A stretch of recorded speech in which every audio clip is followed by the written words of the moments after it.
Giving false information to a police officer is a crime. Furthermore, it's a completely separate crime from the crime for which the police officer is already talking to you. Don't do it.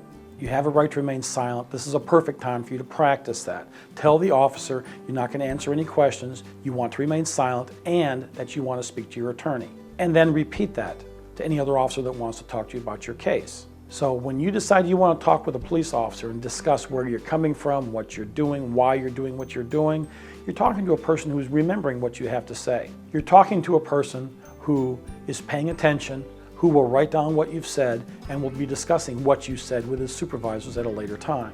Your attorney is going to need the names, hopefully the addresses and phone numbers of any person who was present when you were arrested, who saw what happened beforehand, people who know why you were doing what you were doing, or people who were expecting you there. You have one narrow window of opportunity. You need to be smart. If you're inside the jail and somebody inside the jail sees and hears things that you want your lawyer to know about later on, how are you going to identify that person to your lawyer? The Tinsley Criminal Defense Team does not charge for initial consultations. If you've been arrested, get out of jail as fast as possible. If you can't get out of jail, have your family members come and see an attorney as fast as possible. The lawyers at the Tinsley Criminal Defense Team are available 24 hours a day. Call, leave a detailed message. If you don't get someone will get back to you as fast as possible.